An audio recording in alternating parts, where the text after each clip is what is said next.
What is going on, everybody? I am Aslan Hutchavani, but who cares about me, even though it's my birthday? I'm just going to say that once. It's Michael Langston's show. It's a call-in show, Warchant.com recruiting. Michael joining us as he does on Wednesdays. Usually does it on the PRB, but because he loves you folks, he's like, I will volunteer an hour of my evening every week to take questions from everybody on YouTube, Facebook, and the call-ins. You're ready for a big-time show today, aren't you, Michael? I can feel the energy. Yeah, I'm ready, and got a couple of things I want to cover. First off, this is big news. Just came down the pike. The NCAA Council has voted to, if you play this year, you don't have any eligibility. Your eligibility won't be affected. So essentially, the guys that play, that FSU could technically play all their freshmen, it wouldn't count against their eligibility. Now they still have to vote on this Friday to formalize it. I think the NCAA governors. But this just came down the pike. So, people asking about Jordan Wilson, when we get a medical hardship, seems like he might not have to worry about that because of this new rule if it gets passed. So that's certainly significant news to freshmen or people returning, that they can return back to FSU if they want to. And then the other big news is, because I'm so good, attention to detail, Aslan, I really pride myself in recruiting and details, so I'm going to throw this up a little bit for the people to make sure they can see this. Oh, look at that. There you go. Look at that, man. Look at that. Now, you know that I didn't do that because the writing's really good. Thanks, for Diane. Aslan. Yeah. Thanks, Diane. Appreciate it. So I'm looking out for my guy. Everyone wish him a happy birthday. I know he's got probably big plans tonight, but those are kind of, I kind of wanted to share that news before we get cranking and then get the excitement going on Aslan's birthday. So, let's have a little fun. But yeah, that is big news as far as eligibility, and certainly for freshmen and even people that are returning that are juniors. If they want to come back, they can. It doesn't even count against their eligibility. So certainly would be big news. Yeah, Marvin Wilson, 2 more years. That's right. Let's run it back. Let's run it back. Let's do 2 more years as well. That's crazy. That's really cool, man. The NCAA, maybe all this criticism they've been taking, they're finally realizing they're trying to pivot and be a little bit more, likable, I guess you could say. We'll go ahead and open the phone lines up right now, 850-792-5730. Also, a reminder, as always, to subscribe to our warchant.com YouTube page. It's free of charge. You can set your notifications however you'd like to receive, whether it's frequently, infrequently. And, Michael, what do they also need to do? They need to hit the like button, especially today. If you're going to do it for any reason, do it for Aslan's birthday. I mean, but certainly hit the like button. That helps us keep you guys and keep this thing going as far as keeping you up to date on everything. So certainly hit that like button. There we go. All right, man. Everybody wish me a happy birthday on YouTube. I appreciate it. I'll try to pop some of the messages up. But let's talk recruiting. That's what you're all here for. Let's go to the phone lines. First caller of the evening. Aslan. Oh, there. Is that Gator Kirk? It is. It's G. How you doing? Happy birthday, brother. Thank you, man. How Appreciate are you doing today? Thank you, G. Appreciate you, man. I'm doing well. How about yourself? I'm doing well. How are you doing, Michael? I'm doing good. Everything good with the family? Kat doing good? You guys doing good? Yeah, everything's great. She prefers to call in on the recruiting shows and not the other shows, but that's her preference. So everything's good. Well, I'm an easygoing guy, so I'll make it pretty easy. So whatever makes it easiest. But sure, what's on your mind today, Kurt? Any updates on Justin Osborne, RJ Harvey, and is Taiwan? I know I got his first name. Taiwan Malone. Is he a really valid baseball prospect, or is he just a middle of the road player? Okay, I'll touch on all those. First off, with the transfers, that's going to be very difficult. I mean, obviously the roster states that FSU is 83 scholarship guys. We don't know if anybody else has been put on scholarship or they filled those 2 spots already with guys like Dante Sheffield or Wyatt Rector as far as scholarship guys. So we don't know that yet. So there's not much wiggle room for FSU to go after transfers, and I haven't heard a push there. As RJ Harvey is concerned, I indicate this on the message board that I don't see a significant path that FSU can fit him in for a scholarship. I think he's probably going to end up at Central Florida. Very dynamic athlete. Is played at Virginia, or he was at Virginia, originally from Edgewater High School in Orlando. But I just don't see a path that they can get him in there. And this goes back to the scholarship problems where they signed 9 scholarship guys. So it's going to be, they just don't have room to add a scholarship guy. And yes, on Taiwan Malone, yes, he's a very real, legit baseball prospect. Now, is he going to be where you have to worry about if he's going to draft? Probably not. I mean, I don't think it's a situation to that level, but certainly a solid baseball prospect. And baseball is going to be a big deal in his recruitment of the programs that seem to fit him as far as what he's looking for in a baseball program. Obviously, FSU's got one of the most traditionally rich baseball programs out there. So that's something certainly that they're looking at. Certainly recruiting him as a dual sport athlete. That's certainly an attraction of FSU. It's also an attraction of Ole Miss, Texas A&M. 2 teams that have also good baseball programs. I think Ohio State will probably a negative for them. Obviously, with the Big Ten situation going on today, that doesn't help Ohio State's chances, in my opinion. I think their commissioner came out today with a statement today and saying we're definitely still not playing. But then the Ohio State AD came back later and said, well, it's just a temporary delay. So it was kind of conflicting messages there as far as what the Big Ten is going to do. So I think the Big Ten flux certainly helps all these other teams, especially the baseball type programs that have good baseball programs. So certainly he's the top guy on the board as far as the one that FSU would definitely love to add. I don't get the feeling that Taiwan's in a big hurry to make a decision. Certainly Ohio State's still very high on his list. If I hold a gun to my head, I'd say probably Ohio State if he was picking. But with this Big Ten flux, I mean that causes that brings things back to things being more even as far as other teams having a good shot to pull him. So certainly a guy that's a solid baseball prospect, and certainly one that FSU is heavily coveting right now. There you go, G. 3 questions in one, like that. Piece of cake.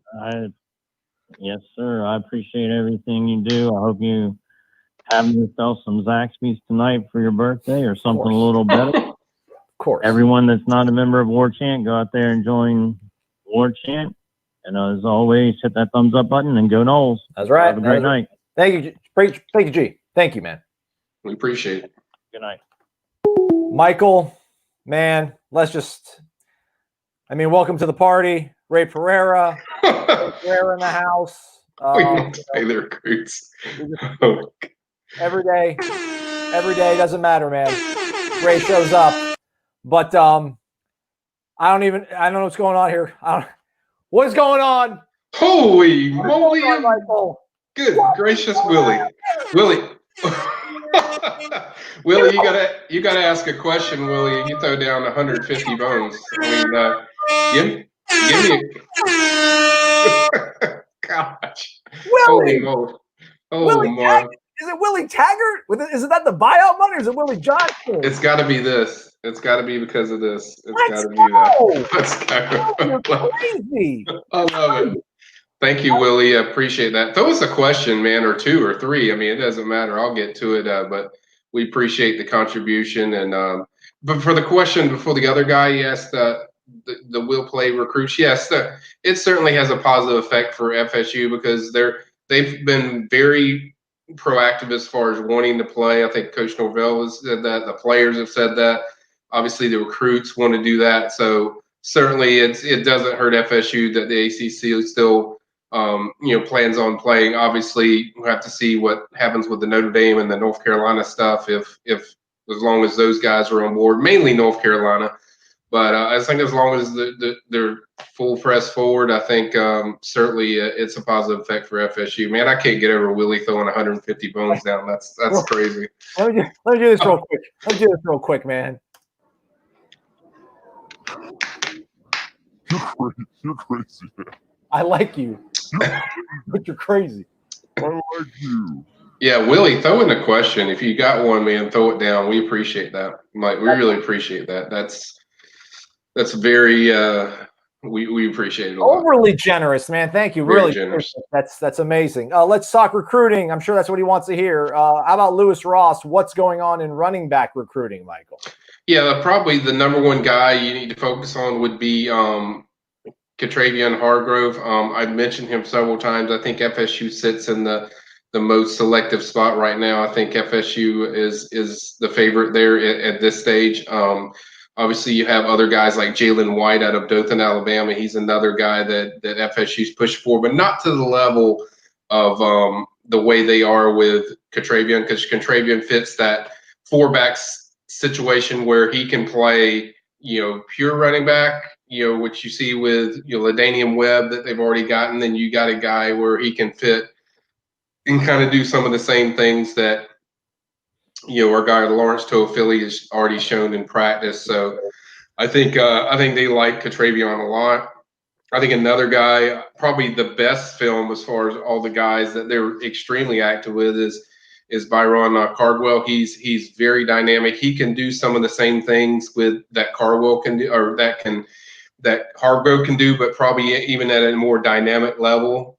There's also K1 Powell out of Vernon. That's not too far. That's in the basically, I don't say local, but it's not too far away from FSU. Certainly a guy that FSU is quite active with as well. I think LSU, FSU are the teams I hear the most often with him. So I think those are some of the guys they would like to get one or two maybe at the most in this class. But I think they already sit good as far as currently with the Hargrove kid. So I think that's the guy that I'm kind of locked on right now. And then the others will just depend on, when they get on campus and how much they visit. I get the impression Cardwell and Hargrove are the guys that they're pushing the hardest for. If I had to, mention who's pushing the hardest.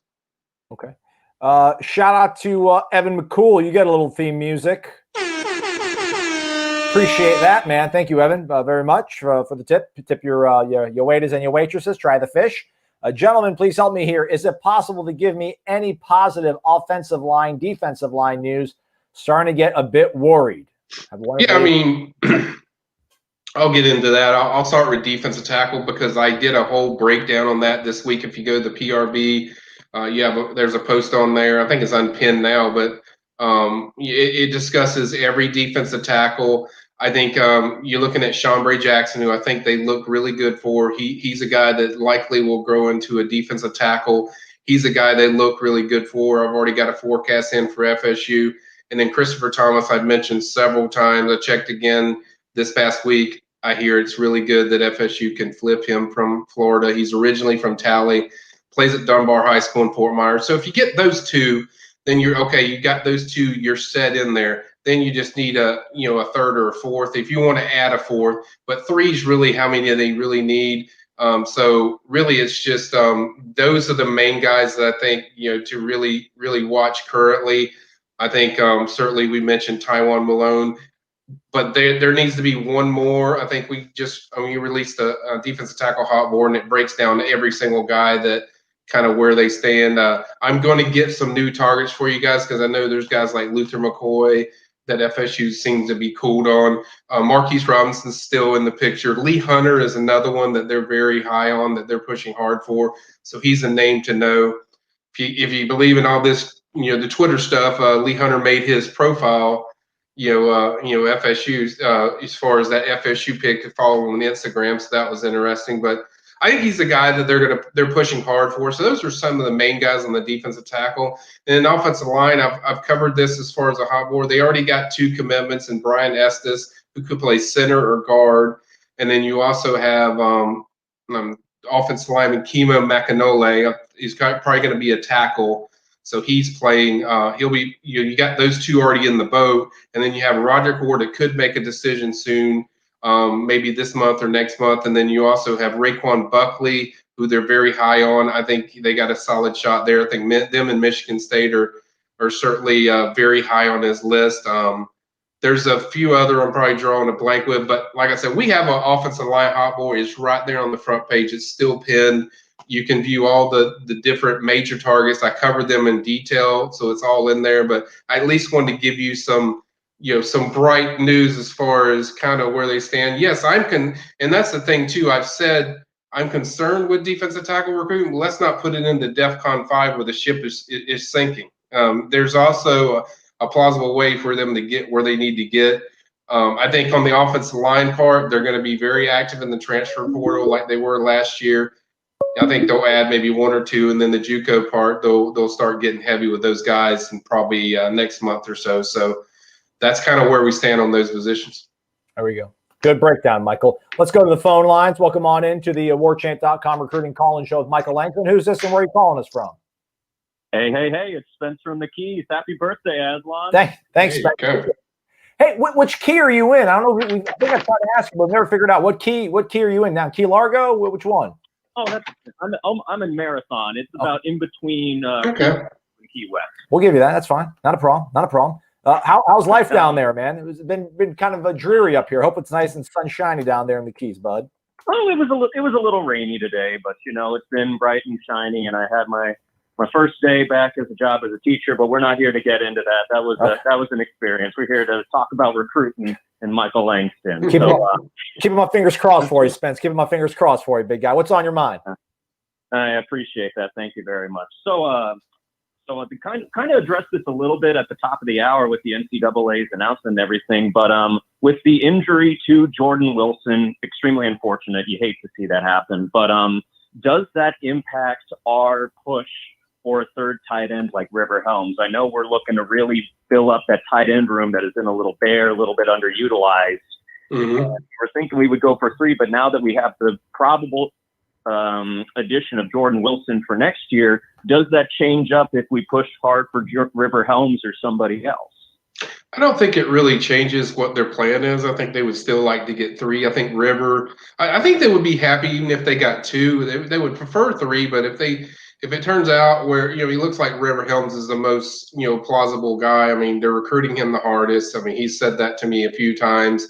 So I don't think it really changes their board. Obviously, it's good news for Jordan with that, assuming that news is confirmed on Friday, by the NCAA governors and stuff like that. But I don't think it really impacts them because, it shows you these guys they're going to come in, they're going to make an impact, and you're going to have a place regardless. So I don't think it really changes anything as far as that, because the fact is when River gets there, he's going to be a senior, or he'll be in his final year with Jordan. So I don't think it really, there's not too often you have, freshman tight end play too much. I mean, they'll play some, but this year is going to be a little bit different, but I don't think it really impacts their recruiting pitches or how many they take. I think they would still like to take 3, and River seems to be the most likely candidate to fit that. And I haven't heard any new names that they've offered.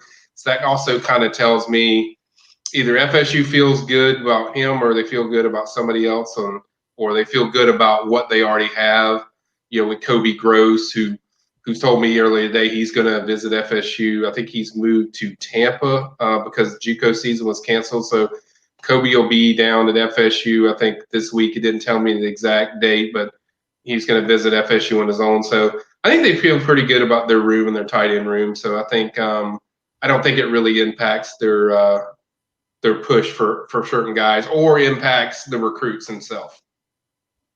Gotcha. That's just been on my mind. So I probably would have taken that third one because I love River Helms receiving. Just his tape is amazing. So getting a really solid receiving tight end, I think, is a perfect way to round this up. So thank you very much, gentlemen. Aslan, have a wonderful evening and a happy birthday. And I'll call y'all in next week. Thanks, Spence. You got it. Yeah, and that's the important thing. I mean, if you do pull River Helms and you got 2 guys that are receiving type of guys and Jackson West and River Helms, then you add your blocking guy that's a vicious blocker in Kobe Gross. So I think that would round out a very nice class for the tight ends. I totally glossed over the fact that Ray actually asked a question. I was so excited because Willie's out here making it rain like a champ. How are we progressing on the hashtag we want to play recruits? Yeah, and I addressed that earlier when the 150 bones was laid down. I think as long as the ACC is going forward, I think everyone, it's helping them. It's a positive. Certainly, Big Ten, Pac-12. We already see Pac-12 kids that are leaving their state to play somewhere. Jake Garcia is playing at Valdosta. These other guys are leaving, so certainly it has a positive effect of what's going on with FSU. As long as they're playing the season, which I think is the most important thing for FSU, I think it's going to be a positive result. Back to Evan and asking about the offensive and defensive line. We covered that. Yeah, we covered that earlier. Brandon pointed out Nijalik Kelly, who committed the other day, so that's part of the good news there as well. Yep. We did a full breakdown with him yesterday. Certainly a great pass rusher, 13 sacks last year as a sophomore. So, they definitely needed more speed rushers, and they added that with him. Yeah. How about this from Brandon? He was giving us some information, so let's get a question from him. Who pops first, Chambray or Payson? That's a good question. I would say Chambray if I had to guess, just because there just seems more buzz that he's in a quicker hurry right now, as far as possibly, pulling the trigger before the season starts.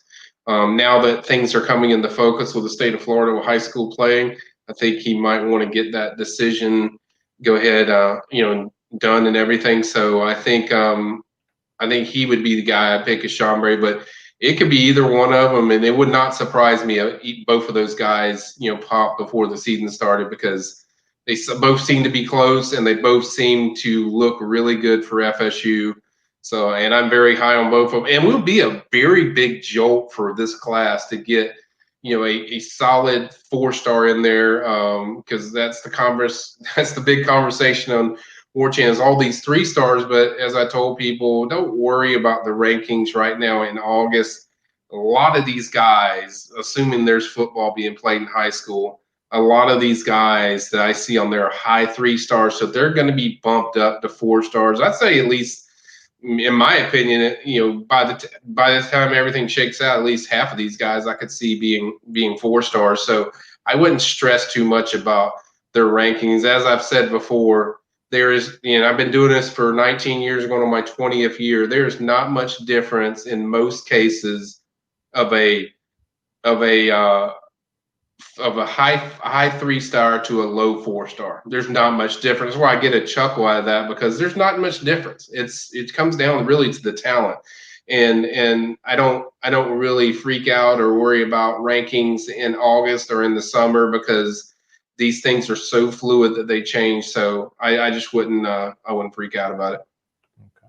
And as far as Gator Kirk, should not wait too long with Gator Kirk. He's already got a spot locked up. He knows that. So it's kind of at his own discretion, whatever he wants to do it. I think I feel pretty confident it's going to be FSU when he does do it. So I think he knows he has a spot. Now, what they do with J.J. Henry is going to be the question, if they take a 4th guy, because they don't have a slot guy in this class. So I could see them adding 4 if that would be the guy. If they're going to add 4, it's going to be J.J. If they don't add J.J., then it's going to be 3. It's that simple. I don't think they're going to go after another guy and just keep pushing for a 4th. I think it has to be the right fit, and I think with JJ, he would be the right fit. So the only way it gets to 4, I think, would be with JJ. But certainly right now, it looks like a 3-class, so to speak, on the receiver position. Okay. Let's go ahead and take a phone call here. Welcome on into the Warchant.com recruiting call-in show with Michael Langston. Who's this, and where are you calling us from? This is Austin Hernandez. I'm calling from Polk County, Florida, man. All right, Austin, did you say? Polk County. Nice to hear from you, man. How are things going over there in Central Florida? Oh man, it's beautiful down here. All right. Can't wait for this Knowles season to kick off. Where are you at in Polk County? Where do you live? I'm from Winter Haven, Florida. Okay, Winter Haven. Not too. I've been there for years. Very nice, very nice. What's on your mind, Austin? DC Jefferson. Hey, Winter Haven. I just wanted to say that y'all are awesome, man. I love listening to y'all. I love all of Warchant. Y'all are freaking awesome, dude. Thank you. And I just wanted to know about Amarius Mims and see how he's what's going to happen with him, if we got any more progress with him or not. Well, Amarius Mims, obviously a #1 tackle in the country. Aslan's going to love this because he loves putting his video up on our board. Probably the best film I've ever seen, not ever seen, but best video I've seen out of any offensive lineman, certainly this year. I mentioned many times he's very close to Coach Atkins, and and I mentioned this as well, that he's very tight with Kenny Dillingham. In fact, when I went to the Future 50 event, which that was like when these kids were juniors, so I think it was last year, where it's like an all-star type of camp. He said Kenny Dillingham was like his favorite coach, or he hinted that Kenny Dillingham is probably his favorite coach, and that was when they just, I think, got the job and stuff. So he was really excited about that. And then I think over time they've really built a relationship with him and Alex Atkins. I think it's a big part of why he decided to delay his final decision, because he wants to visit FSU. He's already visited there multiple times, but I think he really wants to get a view of everything. He wants to see what the team's like on the field. It gives him a little time to at least see FSU on the gridiron, and certainly they are a legit candidate. So they are a very legit candidate. Obviously, I still think Georgia would be my pick, just because he's been there a billion times. He's liked them for so long, but I think it's very good news, and I've said this many times. I think it's very good news that he delayed that decision. Don't want you still got to pump the brakes a little bit, because there's work to do. Georgia, Alabama are certainly teams that are very high on there, but there is no question, and I even talked to somebody that's close to Mims and his recruitment, that he is very straightforward about he really wants to see FSU. So I think this delay of decision, FSU is a big part of that he wants to see what these guys are going to do. And I think it's too because of that relationship he built with Atkins. Atkins is just, he recruits in a different way, because his relationships are really big on he knows what he's doing. He knows he knows the position, he knows how to coach, he knows how to develop kids, but relationships are a big deal to him. And I think he's done a dramatic and a really good job with Marius. So certainly they are very much in the picture. I still say Georgia right now, but I think this delay speaks to what he wants to see at FSU. I keep hearing he's going to visit FSU on his own. That hasn't happened quite yet. I think he's going to go to Tennessee as well. So I think FSU and Tennessee are places that he definitely wants to see on his own. But they're very much in the picture. But there's still work to do, as I've alluded to. So that's kind of where they stand with Amarius right now. Just want to say you're the hardest working dude in this business, and you're awesome. Aslan, happy birthday. Go Knowles. Hit like and subscribe. Warchant's the best, man. For real. Thank y'all for everything y'all do. Appreciate it, Austin. That $150 from Willie, we know where some of that's going. Send it to Austin over there in Winter Haven, man. Thanks for the call, man. We appreciate you. Take care.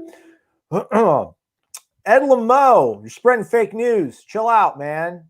Did I see that UNC is canceling fall sports? No, man. It's not happening. Relax. It hasn't happened. All they're doing is delaying practice a few days to make sure they get a hold of everything, to make sure their students, because they're delaying their sports just in general for a few days, just because they had probably an upstick in some testing for students. So they just want to make sure they don't get a big where it just takes over. So no, they're not. They're going to start practice again probably on Friday. From what I read. So no, they have not canceled that. So that's not happening. So just letting you know it. All right. Shane Gibbs, Eric Smith, commitment date. We're in the top 3. Are we seriously considering taking him? I would say no, because Malik McLean and him have a similar skill set. They're both 6'5". They got Malik McLean. They haven't offered Eric. And so no, only way he would get to FSU is as a walk-on. I think he probably picks Middle Tennessee State. That's the school he's highlighted the most. Now, if FSU offered, he would certainly. I think FSU would be the choice, but no, I don't think FSU is a major factor. Unless they offer. Okay, very well. Well, let's take our phone call. Thanks for hanging tight there for a minute. Who's this? Where are you calling us from? This is Knowles from South Florida. All right. Yeah. Currently calling from Los Olas, from downtown Los Olas, Fort Lauderdale. Oh. Watching this Celtics Sixers game and hoping the Sixers win, and all Celtics fans. Oh, hey, Michael Langston. Hey, how you doing, buddy? You could tell me I'm smiling. I'm missing that game. So I love my Celtics, but I still love you. I still love you, man. So what's on your mind? Actually, you know what? The last time, I think the only time we talked was the Lakers Celtics finals in 2010. Yeah. And you know, one thing I wanted to tell you is that the Lakers still reign supreme. That's all. Okay. Well, my brother's a big Lakers fan. He's in West Palm Beach, so I got to give him some love. He calls in every once in a while, so you're not the only Lakers fan I know. Trust me, dude.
Everyone else on the staff is kind of like water bug kind of guys, like running back / receivers. And I was just curious about like the running backs for the 2021 class.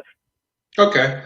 Katravian Hargrove is the guy that I'm kind of locked in on as far as right now, 2021 class. I think he's the guy that I think they sit in the best spot with. Jalen White is another one that they're somewhat active with, but not to the level of Hargrove. And then also Byron Cardwell out of California.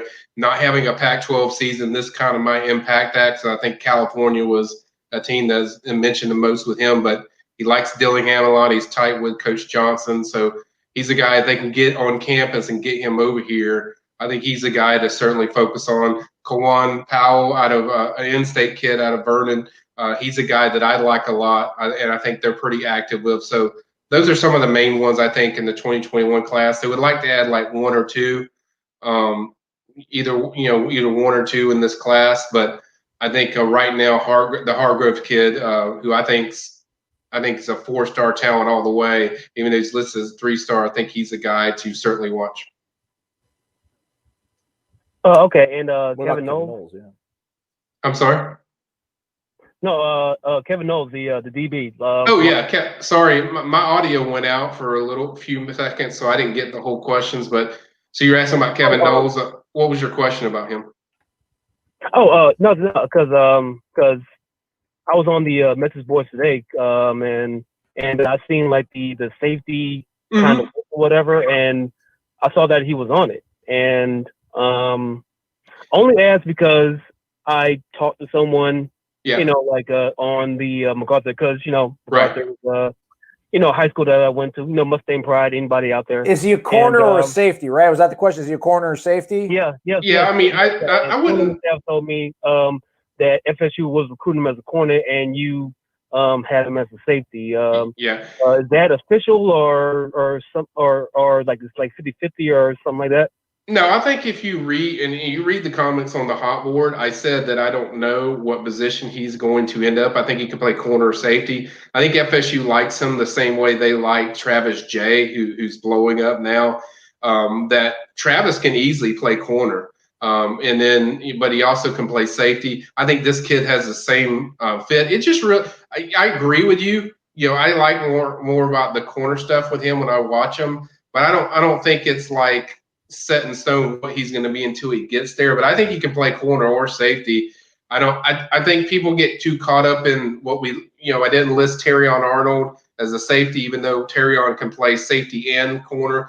So I wouldn't get too caught up in what you see listed as far as the safeties and corners, because a lot of these guys, as we've already seen with the staff with Fuller and Woodson, these safeties and corners are very interchangeable, where some of them can play, free safety, some of them play corner. So I wouldn't get too locked up in that. Yeah, if he held a gun to my head, I'd probably say he's more likely to play corner. If you watch a lot of his highlights, he's got a lot of cornerback stuff on there. So I'd lean more towards, I would agree with you that probably a corner, but I put him in there, just at safety, just because I wanted to balance it out because I know he could play either. So I had to balance it out on the hot board. I can't have like 7 corners on there. I wanted to kind of balance it out since I knew that they also that he could potentially play safety at the college level. So I wouldn't read a ton into that, but I do agree with you that he's probably more of a corner than a safety.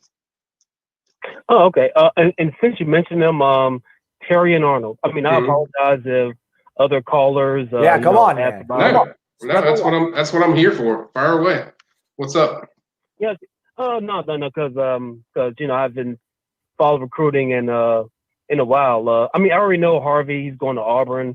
Right. But like the only thing about Arnold is I always heard that he was Bama, and it seems that the Norvell and company, they're basically like they are throwing the kitchen sink at the kid. What's up with him?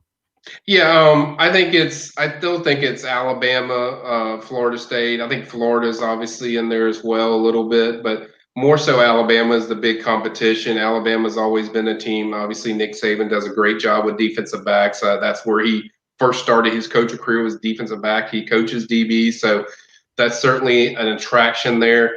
But I think they've done everything perfect for what they've done with Terrion. They were on him the earliest with the basketball. I think C.Y. Young has been on him very hard about playing basketball as well. So I think FSU is the first team to really establish that hey, you could play basketball too at Florida State. And on the defensive side of the ball, I think he really has a close bond with a lot of the players on the team. He is very close with Amari Gaynor. That's one of his best friends. So it's certainly an attraction as far as comfort. He has a lot of comfort around those players. He's also very close with Hunter Washington, who's committed to FSU. Hunter's pushing extremely hard there. Hunter thinks they're going to get him, but we'll see. But I don't think he's really in any hurry. I think there's a lot of teams in the mix: Texas A&M, Tennessee, Florida, Miami, a lot of those schools. I still think Bama's the biggest competition as far as what I see. I think that's kind of where you stand. But they're recruiting him extremely hard. But if you ask me to name 3 or 4 teams, I would say FSU, Alabama, Florida, and probably Texas A&M. If I had to name 4 teams that really I think are very much in there, I think those are some of the teams. But his recruitment's gonna I think it's gonna take a while because he really wants to see what these schools are gonna do. Obviously, he really wants to see what FSU is going to look like in the secondary. Being in Tally, he probably hears the reports of how they're performing and all these guys staying out. So I think it makes him even more want to see what this team can do. And this kid's one of the best players in the country. I don't care what Rivals ranks him or anybody ranks him. It's like this kid is one of the best players in the country, in my opinion. A Rivals 100 guy. This kid can do it all. Hits, physical, fast, flip of the hips.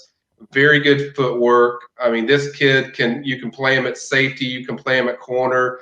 And, it kind of reminds me of Travis Jay when I watched him last year. This kid has some of the same special qualities that he can just do so many things for your team as far as athletically. Not saying he's better than Travis because people know I brag about Travis for 3 years, about Travis Jay. And, Travis is one of those rare athletes, but I think this kid is an incredibly just an incredible player that I think should be in the Rouse 100. But FSU is definitely pretty high up there for him, along with Alabama. All right, good stuff, Michael. Thanks for the call, Knowles fan from South Florida. Oh, okay. One more thing, Aslan. Yeah. Want to say happy birthday. Thank you. Leo's reign supreme. Always remember that. That's right. There you go. Michael Langston, go Sixers. Oh man. And hey, Jeremy from Miami. I know you're listening. We can link up next weekend. Everybody, share, subscribe, thumbs up, all that good stuff. Listen to Aslan Show. Go on Warchant.com, and as always, go Knowles. That's right. Hey, Appreciate it. Appreciate it, man. Hey, Celtics are up by 9, by the way. Hey, that's good news. Appreciate it. To Giovanni, yes. To go on to the dollar menu. Thank you, Giovanni. He asked about Amari Harvey and Terrion Arnold, so you talked a little about that. Yeah. G's not a Horn fan. Oh, He wants the Warchant. there we go. Well, Now you're talking. Flabby. James, welcome to the party, Oh. James. Where you been, guy? Although James is part of the Horn gang, but we appreciate it. Thank you very much. Ask questions. That's what we're here to do. We like answering questions, or at least Michael does. It's part of his job. So appreciate the tips to hardworking Michael. Let's see here. Next question, or I'm going to actually open the phone line back up. It's just didn't want to interrupt in the midst of the war chant with a phone ringing in here, but we'll keep it all balanced. So Terrion Arnold, he's like Travis J.S., you think then, Michael, huh? Yeah, very, very dual threat guy where I say Travis J.S. because he's got the size, which I love. I love his size, but he's got the hips to play safety and corner. That's why I say they're, similar. Travis is one of the best players I've seen in quite some time from the Big Bend area. I wouldn't put him to that level, but I think he's definitely got the dual threat ability that Travis did as far as playing two different positions. There's very few guys I can say in this class that you can put him at safety and you can put him at corner and he would dominate and make an impact. I think Terrion's one of the few that I can say that definitely you can put him out there and it's not going to be a problem. How about this? I'd like to ask this question, but Adebanye brought it up. What level of competition does he see playing at John Paul II Catholic High School? I didn't even know it existed until I moved to Tallahassee 2 years ago. Yeah, not fantastic. It's low. I mean, it's a lower classification in the state of Florida. But keep in mind, he was also at Florida High for a while, so he played there. So he played against some good, solid teams around the state. So I don't think competition is really a big deal with him. Now JP2, obviously he's going to be the best player, no doubt, on the field every time. He's not going to get challenged a lot too much as far as competition-wise. So it's not that great. But at the same time, like I said, he played at Florida High. So he certainly that's not an issue with him. All right.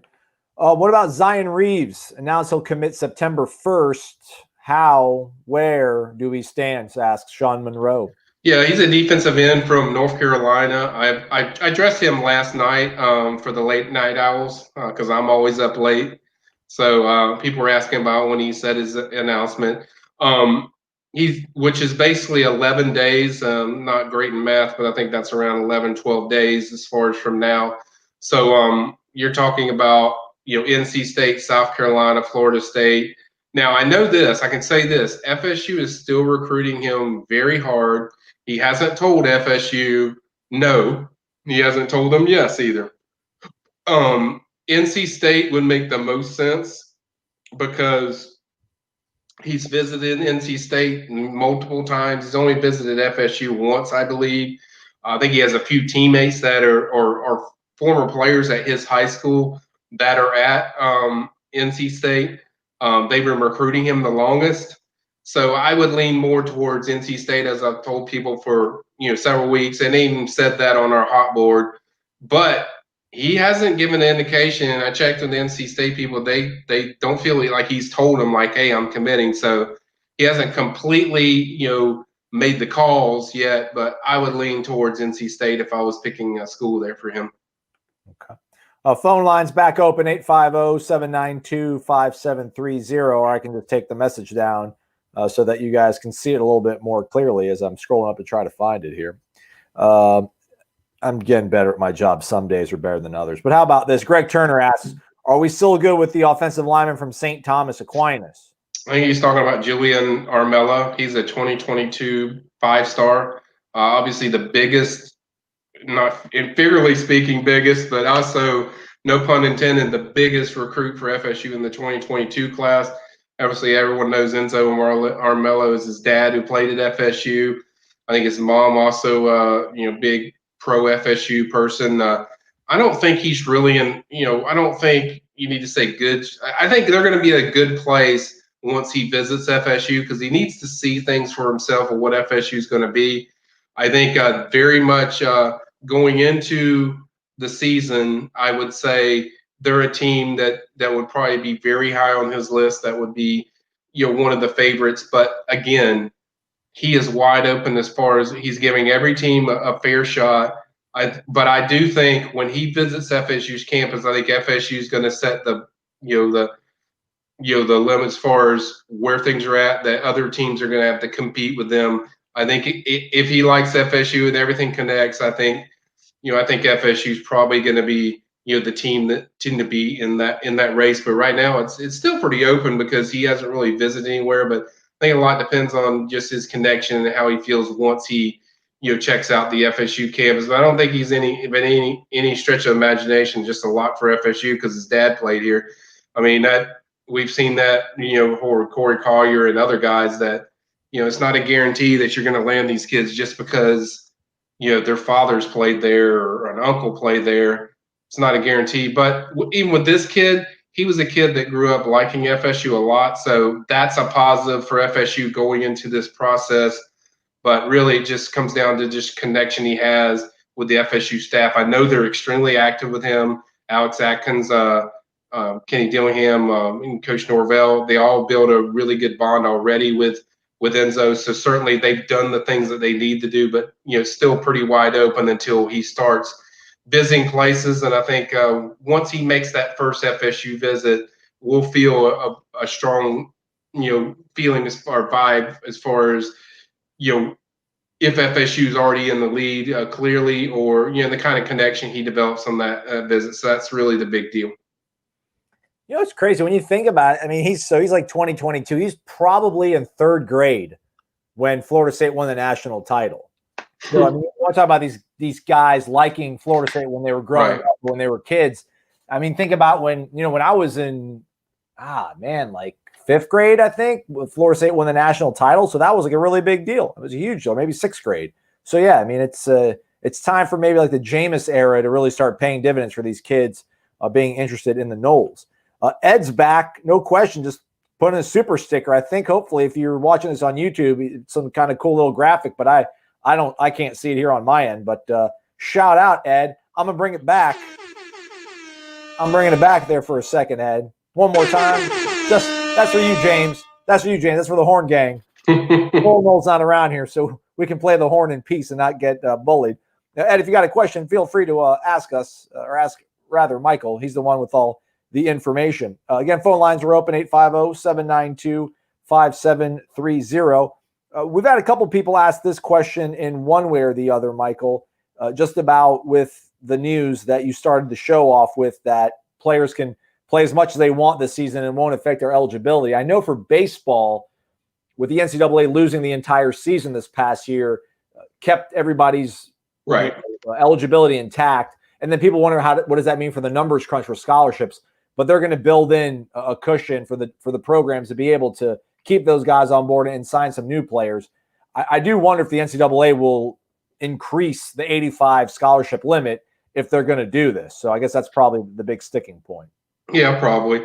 And that's probably something they'll have to address and adjust. But certainly good news for guys that are playing seasons that might not be full seasons. Might not be, we don't know how many games they'll play. So I think that was the main reason they did it, is because the limit of how many games you're going to play. But also it's a big deal just on the fact that they're going to have to adjust probably the overall rosters. That's going to be something that the NCAA is going to have to address. And I'll ask for everybody. I'll ask Coach Norvell tomorrow. I'll see if he'll let us know if they are at 85 right now, and what number they are if they're not at 85. Greg Turner's yelling and shouting, so let's get to his question. Who is the South Florida area recruiter? Yeah, David Johnson is going to do a lot of the South Florida recruiting. He's one of their best recruiters on the staff. I think Ron Dugans does a lot of Palm Beach, Broward.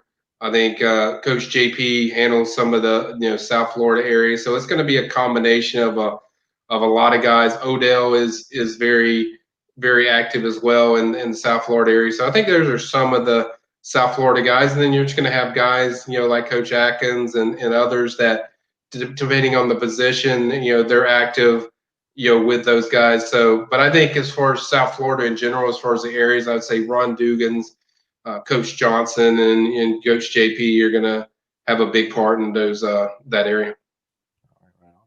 Thanks to Ed, shouting you out as well, Michael. Don't do this, by the way, Brandon. Nobody calling. Don't say me. I get real awkward. I hate that. Yeah. By the way, Shambre Jackson released the top 5. It's not really a surprise. Okay. Auburn, Alabama, LSU, Texas A&M, and of course FSU is in that top 5. Nice little graphic, but we already retweeted that for the Warchant account. But not really a surprise. Anything in there? Nothing significant. But I still think FSU, sits good there. All right, there we go. There's the graphic. Yep. Which, by the way, that tiger head top left corner, that's LSU. Yeah. And that was on their national championship hats that Nike made. But apparently that logo is easy to embroider, but the old Florida State logo isn't. But I just want to put that out there. That's good competition right there for everybody talking about 3 stars and Norvell getting guys that he was going after at Memphis. I don't see Memphis up there, man. I see national championship winning programs and teams that compete for it year in and year out. Very good point. Yeah. Well, let's see here. Gerald Miller, why isn't the new wide receiver commit ranked higher? 6'5", runs a legit 4.5. 3 stars? Oh, Malik McLean. Well, the reason is, first of all, Champ 7, he's originally from Alabama and Daphne. We've covered that. He's from Daphne, Alabama. So they haven't seen a great deal of him. He just transferred to IMG. Rod Cassidy had told me he's actually going to go over to IMG and actually watch this kid in person. I think they've already started some practices. He wants to see how he looks. I think that is very good news for that ranking as far as being able to see him in person, see how he moves, see how he does the routes, what stands out, and just where he could project being a bump in the rank. He's eventually gonna be a 4-star. You don't have too many guys that are 6'5" that run like that. I don't know if what he runs the 40 in, but he's fast. I mean, for a big guy. So I think he'll eventually get to that 4-star rank. I think it's just enough that they haven't seen enough of him, and that's part of the reason why Rob wants to go over there, see him in a workout, see what they look like in practice. And I think he's a guy that eventually is one of those guys I mentioned that is eventually going to become a 4-star. So it's August, guys. So just be patient with these evaluations to let everyone see them. It's going to take some time, but focus on the talent, not the stars. I mean, that's what I always say when I look at him. So I would keep that in mind. He's been very high on the radar, so certainly a good addition for FSU. All right. Let's keep this thing rolling. Let's take a phone call. Welcome on into the warchant.com recruiting call-in show with Michael Langston. Who's this and where are you calling us from? Hey, it's Kat from Virginia. Hey. There we go. There she is. How are you? I'm good. How are you? Doing well. Doing quite well. Thanks for calling in. Good. Happy birthday. Well, thank you. Thank you kindly. I appreciate that. How are things in Virginia? What's on your mind tonight? You're a recruiting guru now. G tells us you're more into the recruiting than the team aspect. Some aspects of the recruiting just kind of fascinate me. Yeah. But and he keeps wanting me to ask about the fried chicken, and I'm like, no, I'm not asking about fried chicken. That's okay. Honey fried chicken. That's a big recruiting tool for him. Marvin Wilson started all that. He loves the honey fried chicken, and I've never had it personally, but I've heard a lot of good things from recruits about it. Certainly it's an attraction for recruits, and now other schools are trying to kind of copy that as far as what FSU does. But everyone jokes about that's why Marvin went to FSU, because of the honey fried chicken, because Marvin couldn't stop raving about it every time he visited FSU. So that's probably why, G keeps mentioning that. Certainly it's a joke kind of thing, but it's something that, one of those small things that recruits remember, and it's an attraction. The question I actually had for you guys, with the dead period extended, do you think that there will be or should there be a change to the signing period? Yeah, I personally think there should only be one signing period, because kids are going to want to see schools in some capacity. They might not be able to do the official visits, but now will they pass that? They haven't said anything yet, but it wouldn't surprise me if they gave the options of people to sign if they want to in December. But I think there's pretty much the big sign day is going to be, February, because I think a lot of kids are going to want to see places. A lot of kids are going to try to get it in for that December. But if that was me, I would personally recommend just doing one signing day in February. That would make it easy for everyone to see everything, but also give the option. If you want to sign in December, you can, but there's not the pressure that you have to. Let's go back to February. Would your opinion change a little bit if the season ended up not happening, or is that just kind of? Well, if the season didn't happen, that would probably make it even more imperative that you have to, probably. It depends on if you cancel the season and you say there's not going to be any visits, then I don't really think it impacts too much if a kid signs in December, or having a sign day in December, or having a sign day in February. Kids might already know what they want to do. But if there is a season, I would say it's more if there's a season. I don't see how you can do an early signing day, or it's going to be really difficult just because kids are going to want to visit a lot of places. So I think if there's a season, yes, it does change my mind. If there isn't a season, I'm not so much worried about the not having. You can have 2 signing days, but I think it just depends on if there's a season. Great. All right. Well, y'all have a good night. Thanks for the question, Kat. Appreciate it. Thank you, Kat. Thanks. All right. Bye-bye.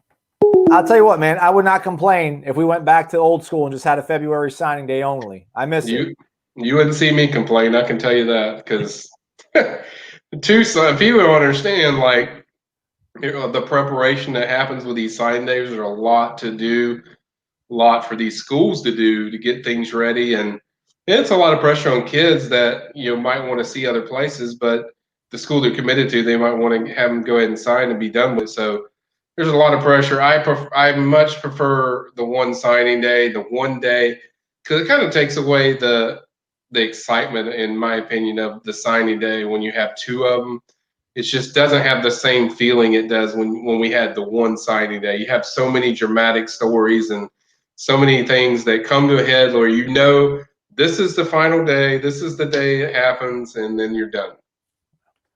Shout out to G, him and his lady. We'll give both credit for it. No horn game. Yeah, he gets a chance. There you go, G. Who loves you? I appreciate you. Question from Adabanye. Xavier Sore?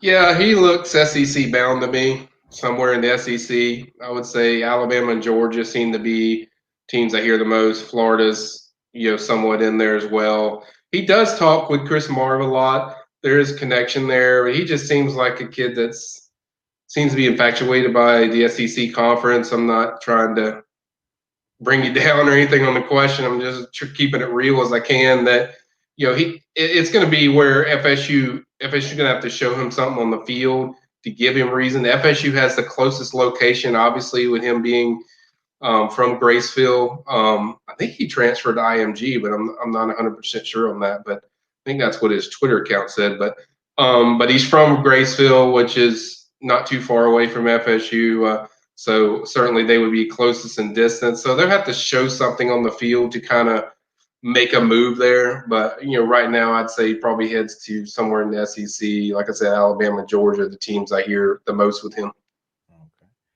Okay. Sandra. Okay. Happened. Appreciate you. Thank you, G. I'm just so bad at I get overwhelmed. It's very kind of you all. I don't know what to say. I get all bad. We appreciate it. Yeah, we really appreciate it.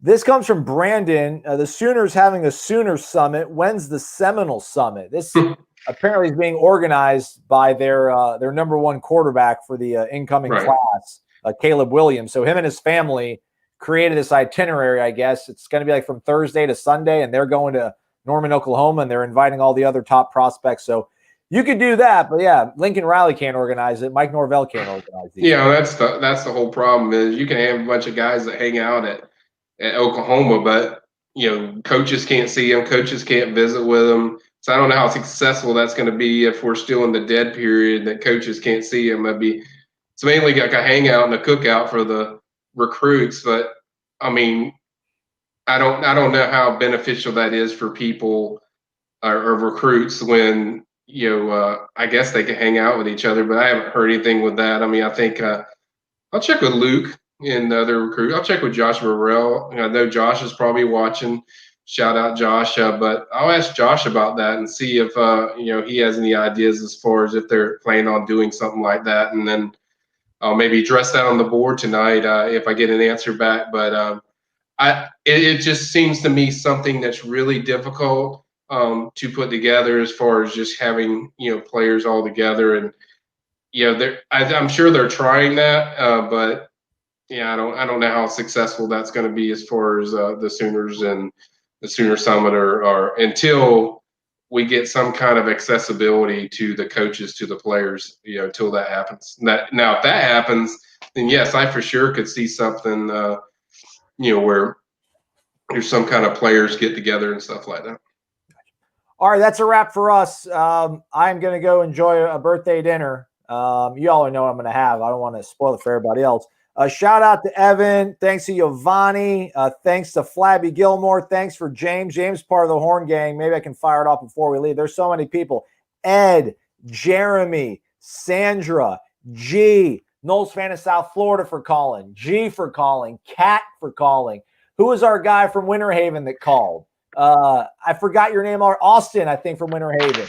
Yeah, and Willie didn't even give us a question. And Willie, if you miss out, people, Willie Johnson comes off the top rope and donated $150, or tipped, I should say, not donated, tipped. Willie Johnson, $150 American dollars. So wow.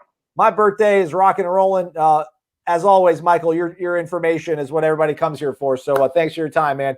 Go over to PRB. Michael's going to be answering some more questions, and we'll do this at another point in time, probably next week. Same channel, same day. Mike, thanks for the time, man. Appreciate it, man. Thanks, guys. That's a great one, everybody. Thanks for watching.